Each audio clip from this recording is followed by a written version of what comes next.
Vamos falar sobre o general G. Dias, né? A primeira coisa que vocês precisam entender é que o general G. Dias ele é um FE. O que é um FE, gente? A gente chama de FE.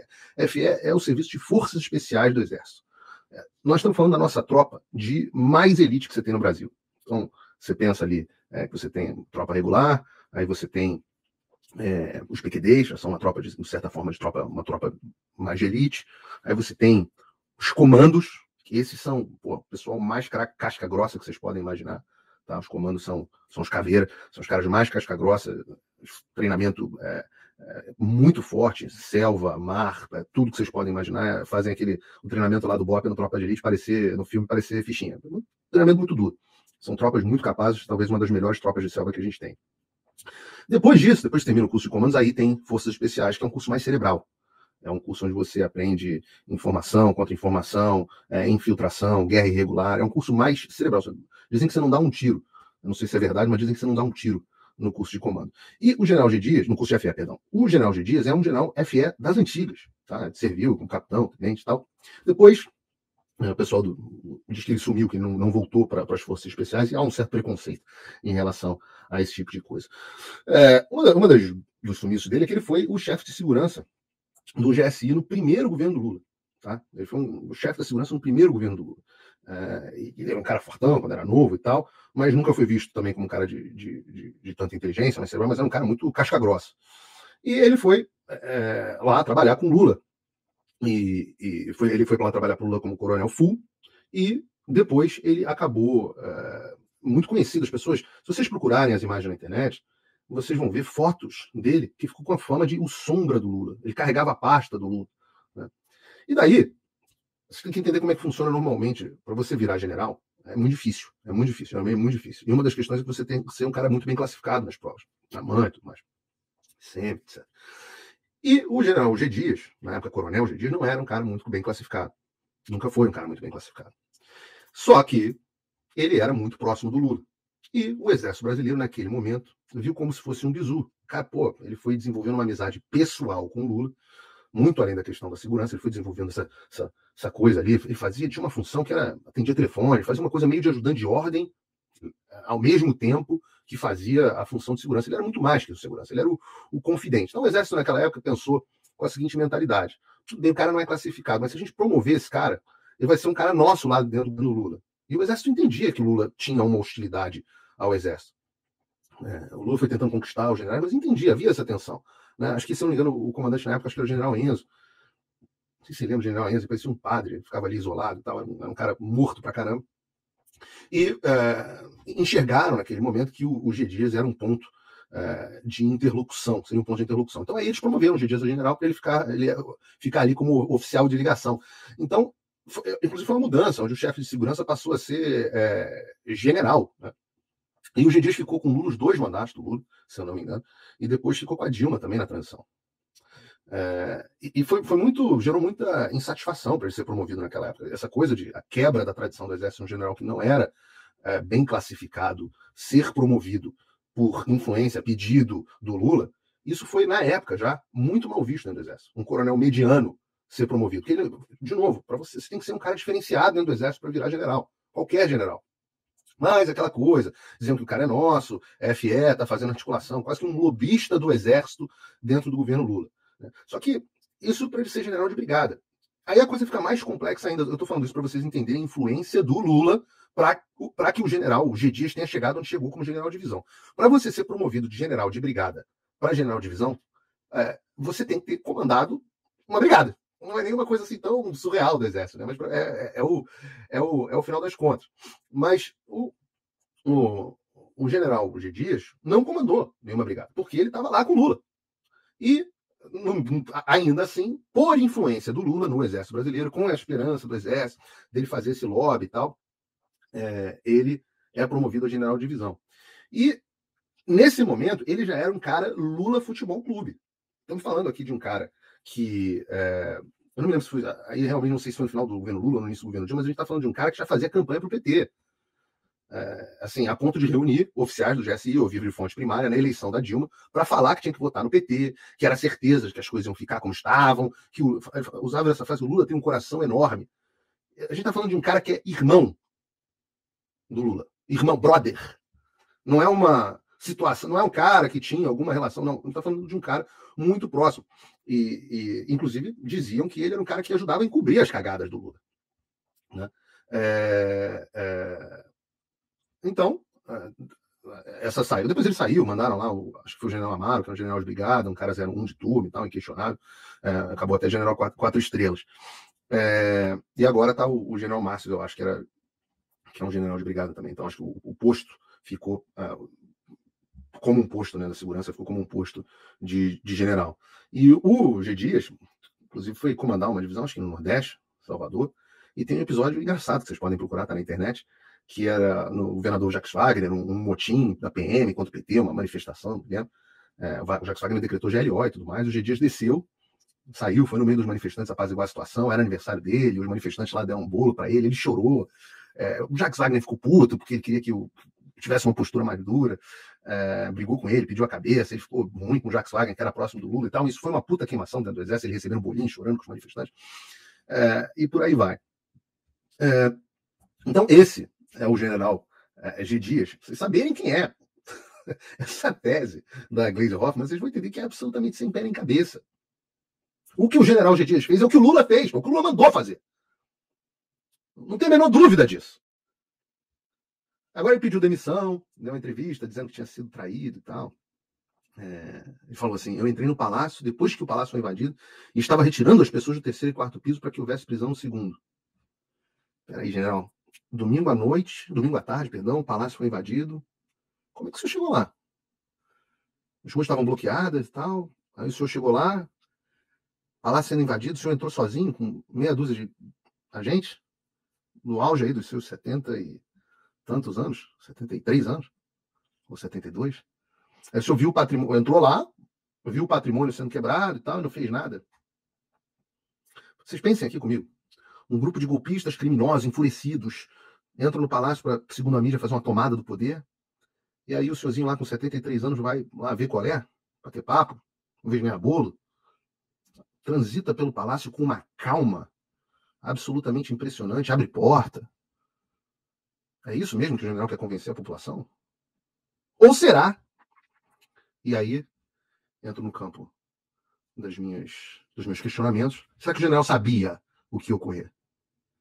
Será que ele conhecia algumas das pessoas que estavam lá dentro? As pessoas cumprimentadas pelas pessoas do GSI? Bom, que ele sabia que ia ocorrer, nós sabemos. A Polícia Federal avisou, a ABIN avisou, o Flávio Dino sabia e estava lá do outro lado da rua assistindo de camarote. Agora, resta saber por que tão pouca segurança. Né? Por que as forças de reserva não estavam prontas? Quem deu a ordem para a guarda se retirar? Quem deu a ordem para retirar os escudos e os carros?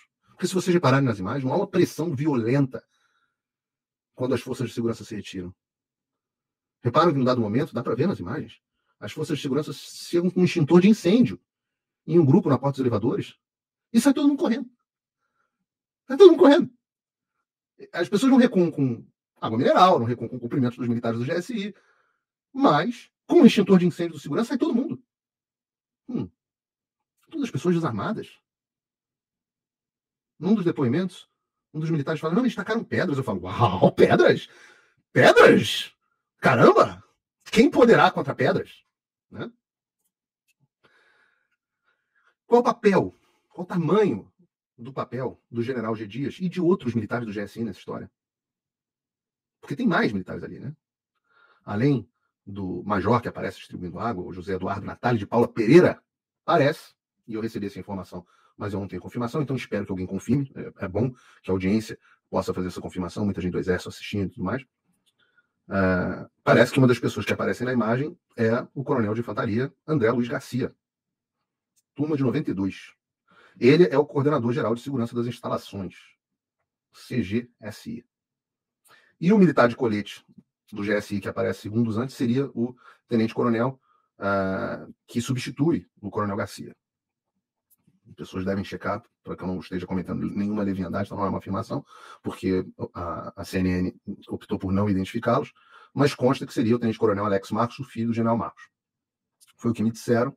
De novo, nos próximos dias eu vou ter mais informações, vocês mesmo podem aprofundar. O coronel Garcia, ele é especializado em operações na selva, inclusive foi instrutor pelo que me consta, do Centro de Instrução de Guerra na Selva. E aí é que a situação da Gleisi fica mais complicada, porque lá para 2008 foi que ele foi chamado para a segurança do Lula, ficou anos no GSI justamente com o G. Dias. Aí complica, né, Gleisi? Porque você não disse que quem estava lá era pessoal do Heleno e tal, não, pessoal do Heleno. Traíram o Lula. Né? Não é isso que está dizendo a Gleisi Hoffmann? Como é que pode, se o cara que estava lá junto, é o G. Dias, brother do Lula, que eu já falei aqui, contei a história.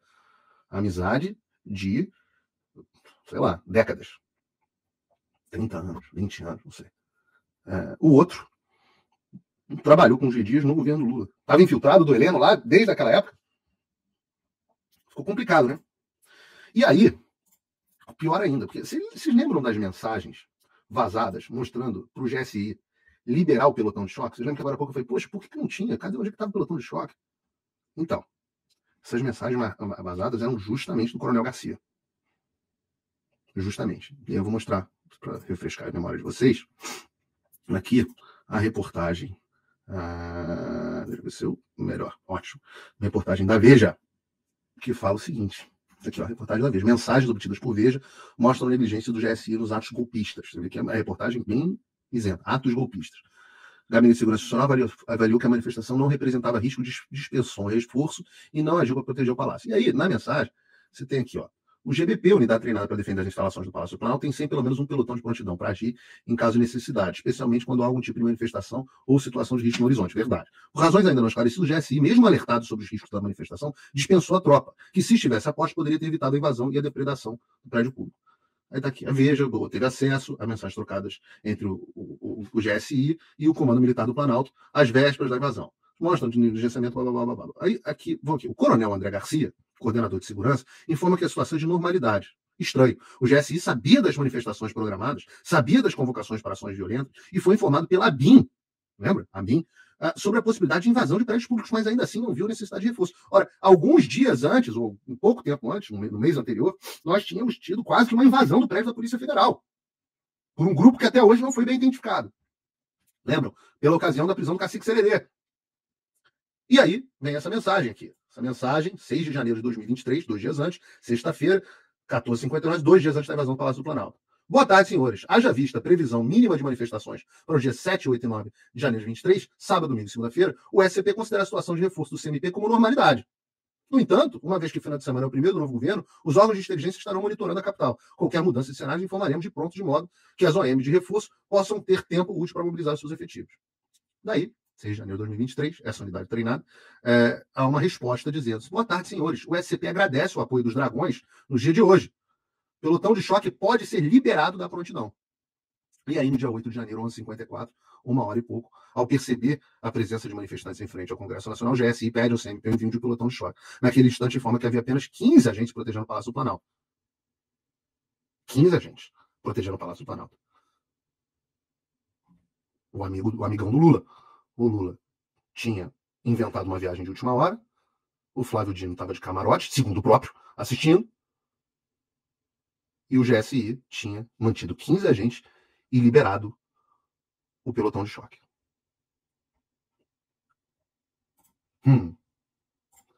Quem liberou?